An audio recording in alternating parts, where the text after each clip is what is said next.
যখন স্কুলে এক ছেলে তার শ্লীলতাহানি করতে চেয়েছিল তখন সে তাকে এক জোরালো চড় মেরে দেয়। সেই দিনের পর সে আর কখনো স্কুলে ফিরে যায়নি। কিন্তু ছেলেটি তাকে সত্যিকারের ভালোবাসত, তাই সে 40 বছর বয়স পর্যন্ত বিয়ে করেনি এবং কঠোর পরিশ্রম করে বিশ্বের সবচেয়ে ধনী ব্যবসায়ী হয়ে ওঠে। পরে সে এক মেয়েকে দত্তক নিয়েছিল, কিন্তু আজ বহু বছর পর তার মেয়ে হঠাৎ করেই নিজের বাবার প্রথম ভালোবাসার সঙ্গে ধাক্কা খায়।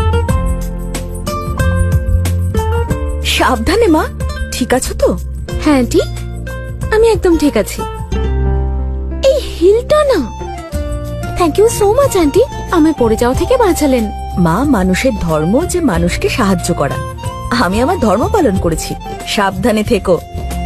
ও এক্সকিউজ মি আন্টি, ওই আমার একটা কথা জিজ্ঞেস করার ছিল যে আপনি কি ম্যারিড বা কোনো বয়ফ্রেন্ড? তোমরা আজকালকার ছেলে মেয়েরাও না, জানতেই যখন চাইছো তখন বলি আমি ডিভোর্সি। কিন্তু হঠাৎ এই প্রশ্ন? ওই অ্যাকচুয়ালি আন্টি, আমি আসলে জিজ্ঞেস করতে চাইছিলাম, যদি আপনি জীবনে আবার একবার ভালো লাইফ পার্টনার পান তাহলে কি দ্বিতীয়বার বিয়ে করতে চাইবেন? আসলে আমার বাবা না, উনি একটু বেশি ভালো আর ভীষণ হ্যান্ডসাম, সাকসেসফুলও আর সিঙ্গেলও। আর সবচেয়ে ইম্পর্টেন্ট কি জানেন, ওনার মনটা খুব ভালো। মা, এখন আমার বিয়ে করার কোনো ইচ্ছে নেই। আমি ছেলে বৌমার সঙ্গে দেখা করতে যাচ্ছি। প্লিজ আন্টি, একবার, শুধু একবার ওনাকে একটু সুযোগ দিন। আমি প্রমিস করছি আপনি ডিসঅ্যাপয়েন্ট হবেন না। প্লিজ প্লিজ একবার দেখা করুন না প্লিজ। আচ্ছা আচ্ছা, ঠিক আছে ঠিক আছে। তুমি তোমার বাবাকে খুব ভালোবাসো, তাই না? হ্যাঁ aunty, he is my world. আচ্ছা, আপনার নাম্বারটা আমাকে দিয়ে দিন।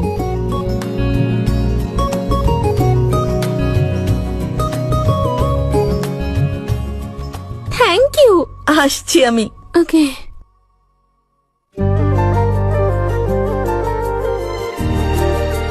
গেট রেডি ড্যাড, তোমার লাইফ এবার চেঞ্জ হয়ে যাবে। হ্যাঁ বাবা, হ্যাঁ, তোমার জন্য একটা সারপ্রাইজ আছে।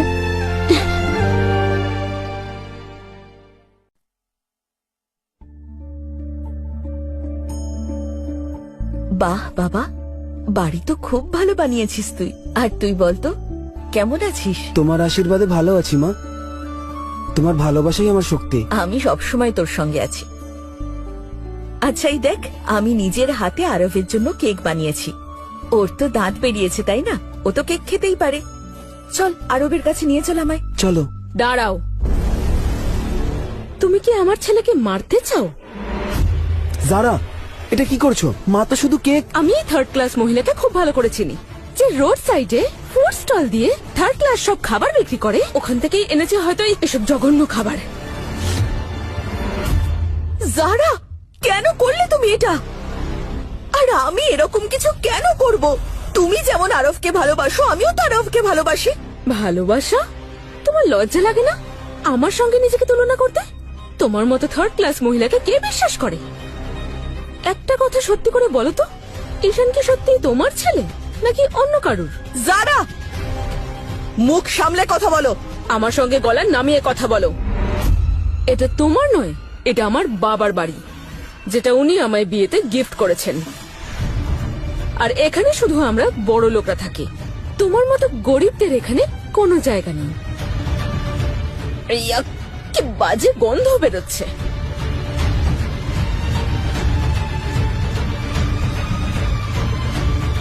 এই নাও ঝাঁটা, আর এইসব নোংরা পরিষ্কার করো।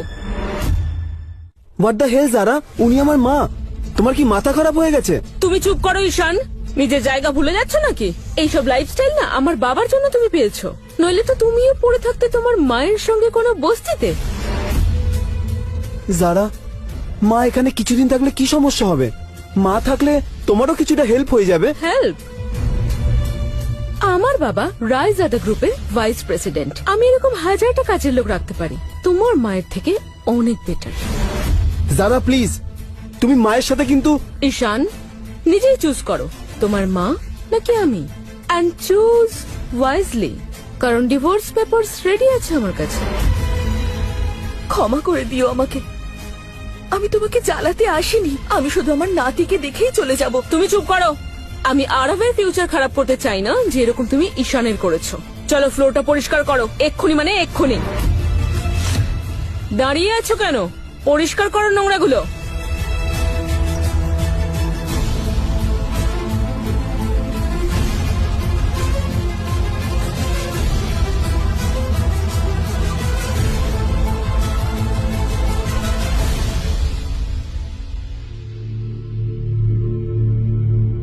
প্রপারলি।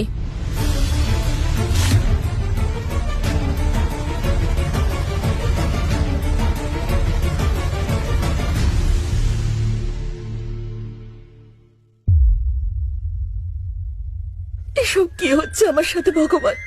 নিজের নাতিকে একবার দেখবো, আমার কপালে কি সেটুকুও নেই?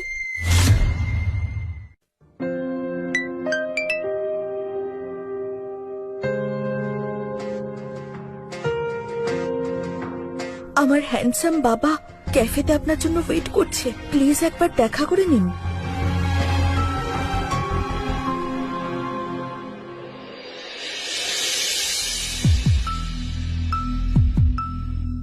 তাহলে আপনি ইন্স্যুরেন্স এজেন্ট? বাবা, are you sure about this disguise thing? হ্যাঁ মা, একবার তো টেস্ট করা নিশ্চয়ই প্রয়োজন। তুমি তো জানোই সবাই আমার টাকাকে ভালোবাসে, তাই সেই জন্য ভেরিফাই করা খুব প্রয়োজন। কিন্তু বাবা, আমি দেখা করেছি, ট্রাস্ট মি, উনি আলাদা, উনি উনি খুবই ভালো। আই ট্রাস্ট ইউ মা, হতে পারে উনি ভালোই, কিন্তু আধ ঘন্টা জানতে পেরে যাব। হ্যাঁ, তুমি একটা কাজ করো, আমাকে একটা ইন্স্যুরেন্স এজেন্টের গেট আপ দিয়ে দাও, যাতে আমি আমি এমন সিম্পল লোক মনে হই, একদম সিম্পল মানুষ, ঠিক আছে? বাবা, তোমার মাথাটাই খারাপ, ট্রাস্ট মি। তোমায় দেখে কিন্তু ইমপ্রেস হবে না, কিন্তু তুমি ওনাকে দেখে হয়ে যাবে। আই ট্রাস্ট ইউ মা, হোপ ইউ রাইট। চলো। চলো। হ্যাঁ, আমার বাবাও ইন্স্যুরেন্স এজেন্ট। গভর্নমেন্ট না private job? Private. Private. Income তো খুব একটা বেশি হয় না, তাই না? মোটামুটি চলে যায়, ব্যাস জীবন ধারণ হয়ে যায়। তাছাড়া আপনি যদি কোনো ধনী ব্যক্তিকে খোঁজেন তাহলে তাহলে আমি সেই ব্যক্তি নই। তাহলে নিজেদের রাস্তা দেখেনি। আরে না, আমি নিজে হোম কিচেন চালাই, ইনকাম করি, ফুড সাপ্লাই করি। আমি এই মিটিং এও আসতে চাইনি। আসলে আপনার মেয়ে এত জেদ ধরলো, আমি বাধ্য হলাম আসতে। খুব জেদি মেয়েও। তাহলে যাও যাক। একটা কাজ করি, আপনার মেয়ের জন্য আমরা একটা কাপ চা তো খেতেই পারি। ওকে। আরে এখানে তো চা 250 টাকা করে আর সিঙ্গারার প্লেট 300 টাকা বলছে। আপনার মেয়ে একটু বেশি দামি ক্যাফে চুজ করেছে।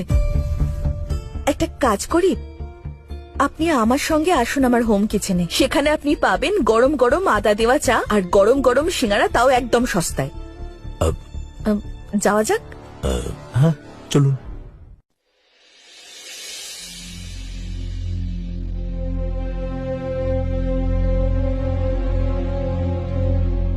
এই দিন। আরে আরে আরে, টাকা নিলেন না তো? আরে ছাড়ুন না, উনি শ্রমিক মানুষ। আপনি জানেন গত মাসে মাইনের পুরো টাকাটা গ্রামে পাঠিয়ে দিয়েছে বোনের বিয়ের জন্য। যদি খেতেই না পায় তাহলে ইনকাম করবে কি করে? আরে আপনি খান, এটা সিঙ্গারা ঠান্ডা হয়ে যাবে। হ্যাঁ।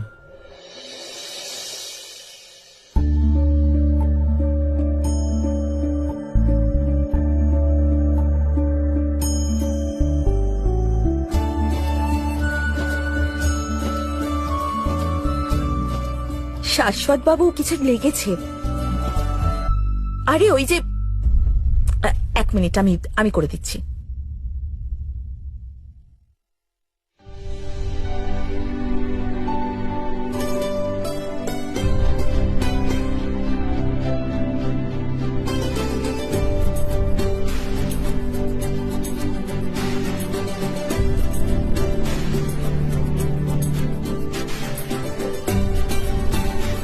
হয়ে গেছে।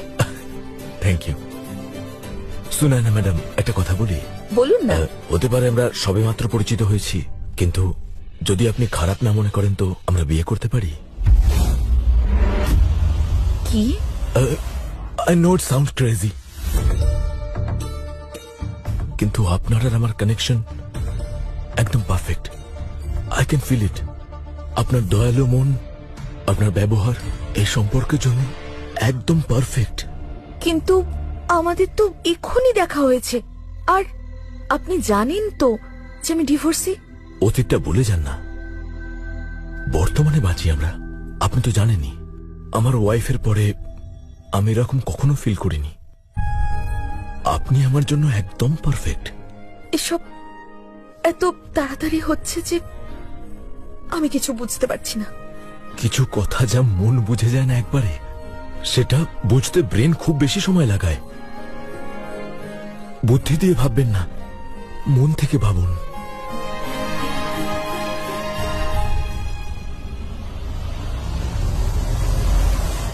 বন্ধুরা, এরপরে কি হলো দেখতে চাইলে চ্যানেলটিকে সাবস্ক্রাইব করে সাথে থাকুন। ধন্যবাদ।